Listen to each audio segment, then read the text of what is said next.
Estimados irmãos, nós estamos celebrando hoje o quinto e último domingo da Quaresma, iniciando amanhã os últimos 7 dias que antecedem a Semana Maior da nossa Igreja, da nossa fé católica, a Semana Santa. E neste ano, especialmente aqui em nossa paróquia, celebraremos durante os 7 dias que antecedem a Semana Santa o centenário das dores de Nossa Senhora, meditando a cada dia uma dor da Mãe de Deus, para que ao celebrarmos as dores de Nossa Senhora, possamos nos unir também às dores de Jesus, já que as dores de Maria, todas elas estão voltadas para Jesus. Maria uniu-se a Jesus de tal forma que viveu na sua própria carne, traspassou a sua própria alma a dor da qual sofreu Jesus Cristo. Por isso a igreja tem esse costume de, na última semana da Quaresma, antes de começar a Semana Santa, quando nós iremos celebrar os mistérios da paixão e morte de Cristo, a igreja nos convida então a nos unir a Maria, para com Maria celebrarmos os mistérios da paixão do Senhor. Com Maria podermos também viver estes sofrimentos, que ninguém como ela o viveu. E Maria é a imagem da igreja, é o modelo da igreja. Portanto, a igreja se une a Nossa Senhora para bem poder celebrar os mistérios da sua redenção, da sua salvação, que se dará justamente pela paixão, morte e ressurreição do Senhor. Por isso, então, ficou-se o costume de se celebrar na última semana da Quaresma, a Semana das Dores de Nossa Senhora.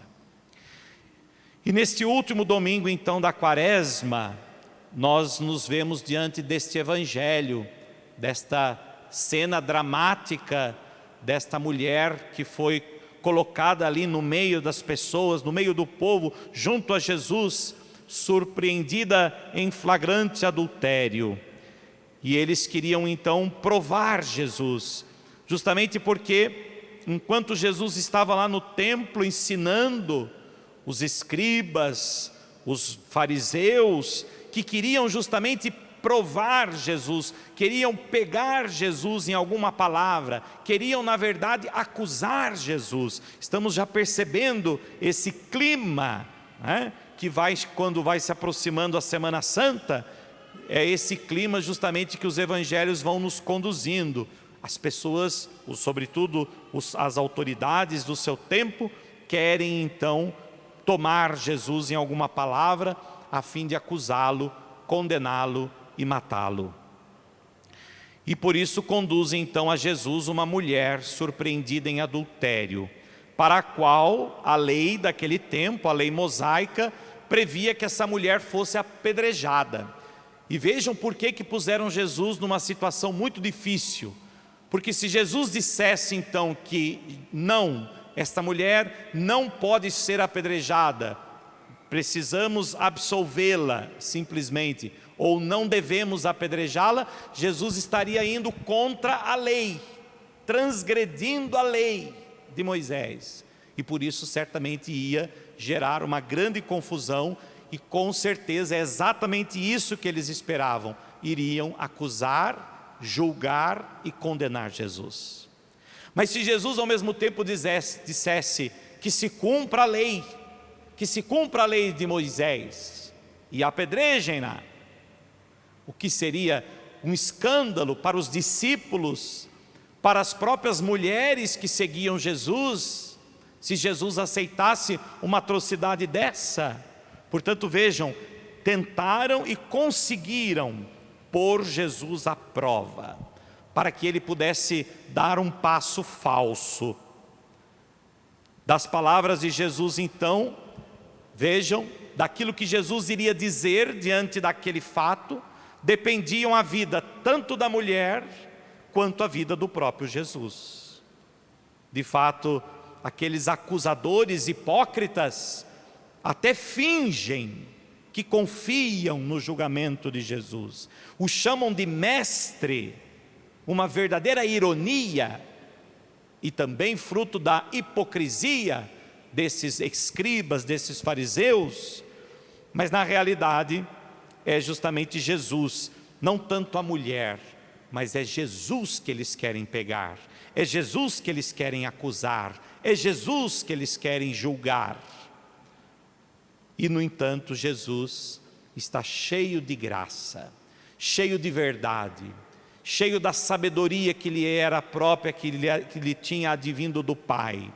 Jesus sabe o que está no coração daqueles homens, Jesus sabe o que está no coração de cada um de nós, porque muitas vezes, meus irmãos, infelizmente nós não conseguimos decifrar, às vezes até percebemos, mas nós muitas vezes não conseguimos decifrar o que está por detrás do coração e da intenção das pessoas. Quantas pessoas até vêm com boa intenção, com um bom conselho, mas na verdade por detrás a malícia, o desejo de nos prejudicar, o desejo justamente de nos acusar. Mas Jesus não, a Ele ninguém engana. Jesus conhecia o que estava no coração de cada homem, e por isso Jesus deseja condenar o pecado. É para isto que Jesus veio. Jesus veio para condenar, para destruir o pecado, tanto daqueles homens, como também daquela mulher, e como todos os pecados que nós venhamos a cometer. E Jesus então condena o pecado, mas salva o pecador. Salva o pecador e desmascara a hipocrisia. Por isso vejam a sabedoria de Jesus. O evangelista São João então, antes ainda de Jesus responder àqueles fariseus, o evangelista São João nos coloca diante de uma atitude, um gesto muito interessante de Jesus, que até hoje não se sabe exatamente o que significava isso. Assim que eles então colocaram Jesus diante daquela situação, Jesus abaixou-se e começou a escrever, né? E até hoje se pergunta, o que estaria Jesus a escrever no chão? O que Jesus estava escrevendo? Não se sabe exatamente. A Escritura, o Evangelho não diz o que Jesus estava escrevendo.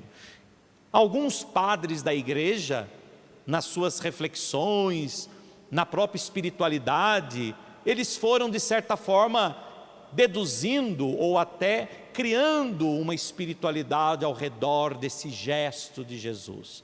Dois deles, São Jerônimo e Santo Agostinho, chegaram a escrever sobre isso.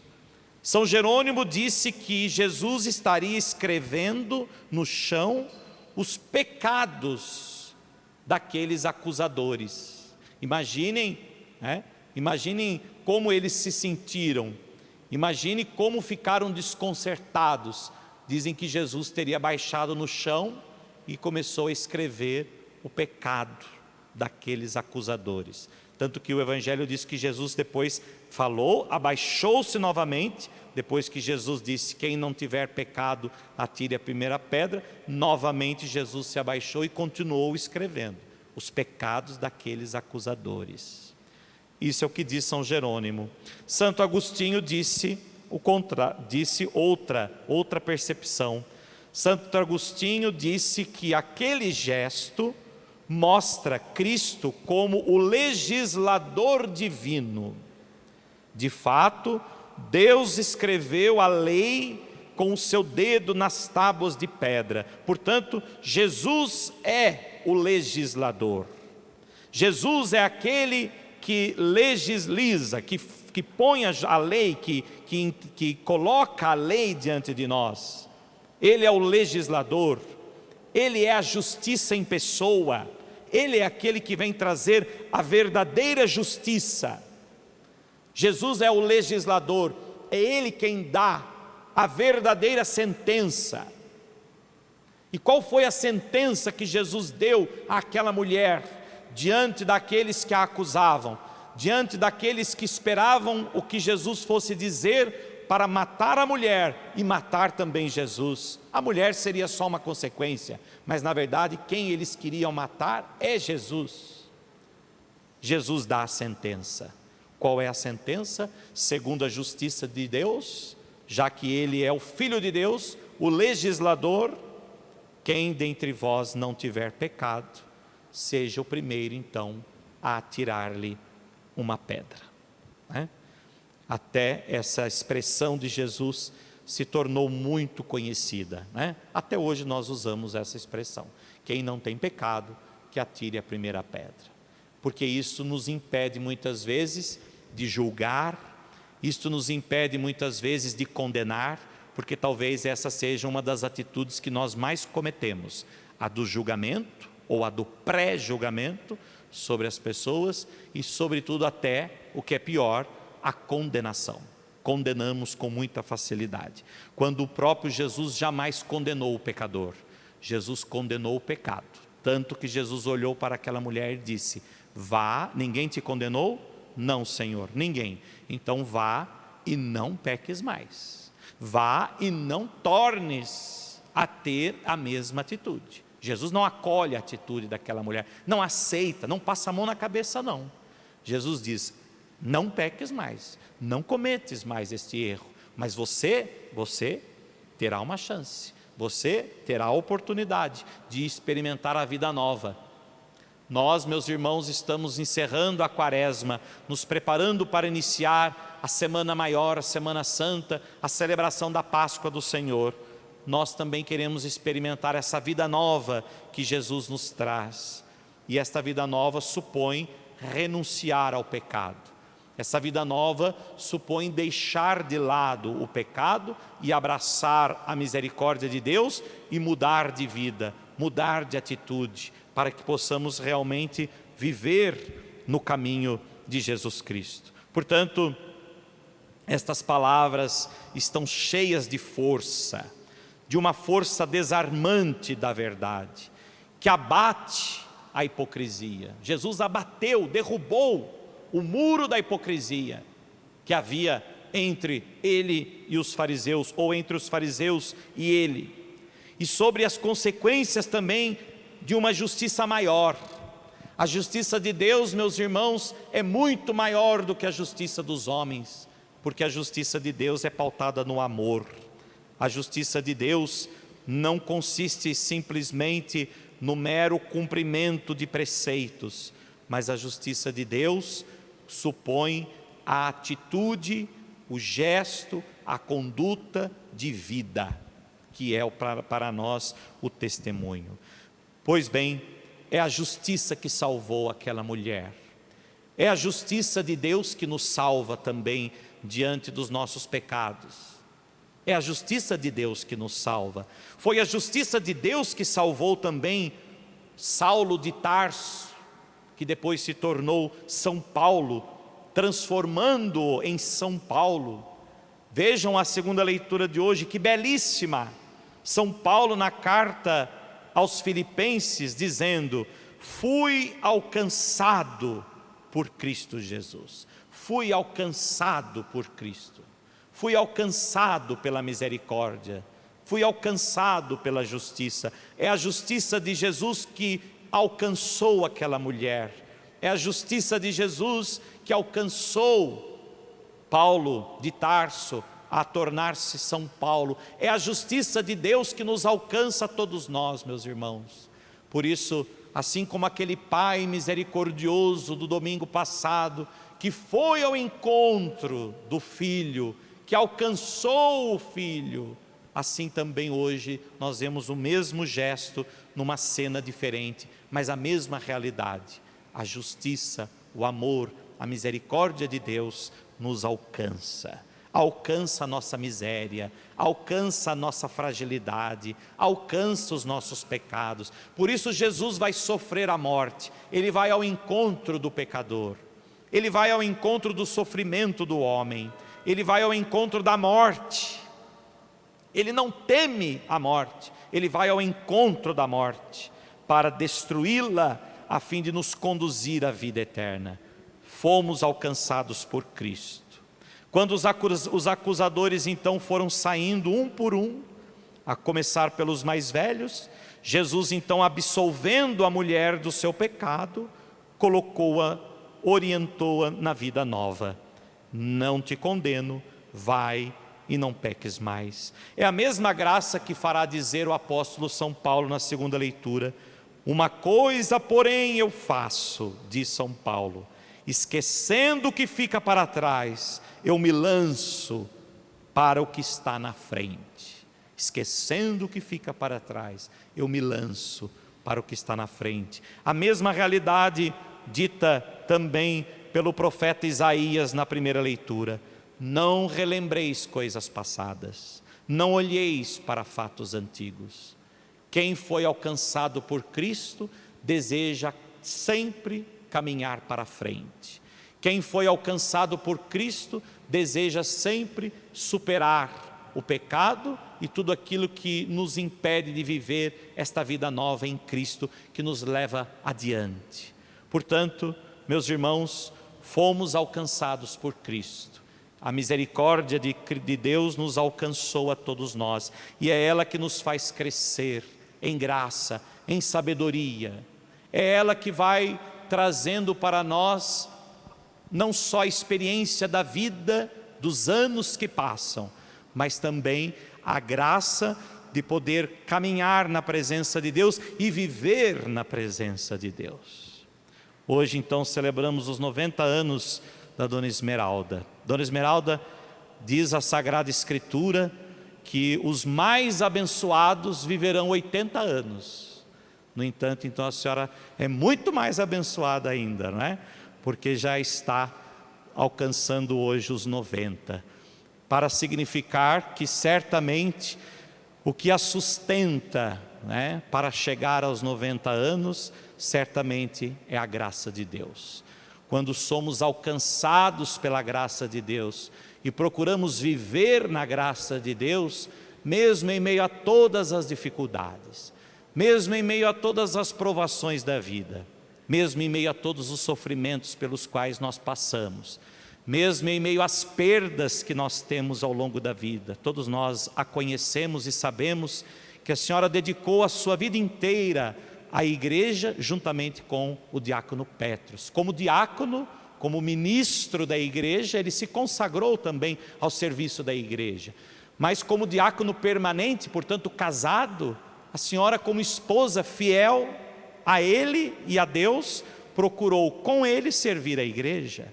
E por isso hoje a senhora está aqui diante do altar do Senhor, unida à Eucaristia que nós vamos celebrar, unida também aos vivos e aos mortos, portanto unida a todos nós e também a eles e a Ele, e por isso hoje eleva esta ação de graças a Deus, porque foi alguém alcançada por Cristo e que viveu a fidelidade daquele que por Cristo foi alcançado. Vejam que tantas pessoas que foram alcançadas por Cristo, como Paulo, como Maria Madalena e tantos outros, depois se tornaram discípulos, apóstolos, apóstolas de Jesus. A senhora pode-se dizer que é uma fiel apóstola de Jesus, é também uma fiel discípula de Jesus Cristo. E hoje, aos seus 90 anos, juntamente com seus filhos, Petros, Cristina e tantos outros netos, parentes, amigos, pode elevar a Deus os tantos frutos destas sementes que foram pela senhora lançada, pelo diácono Petros também, que lançou tantas sementes de vida nesta igreja, e hoje esses frutos são colhidos por nós, que estamos neste tempo, né? Eu como pároco hoje colho os frutos que ele muitas vezes semeou e tantos outros que me antecederam.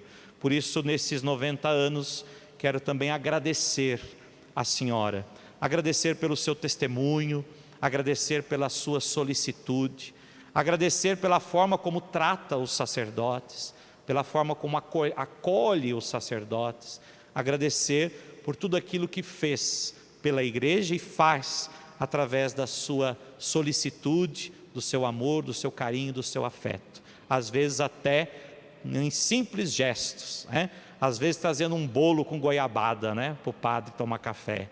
É uma forma de expressar o seu carinho, a sua maternidade também para com nós, padres que somos filhos da igreja. Portanto, agradecemos hoje pela sua vida, agradecemos a Deus por conceder à senhora 90 anos de vida, e que assim o seja por quanto tempo Deus assim desejar.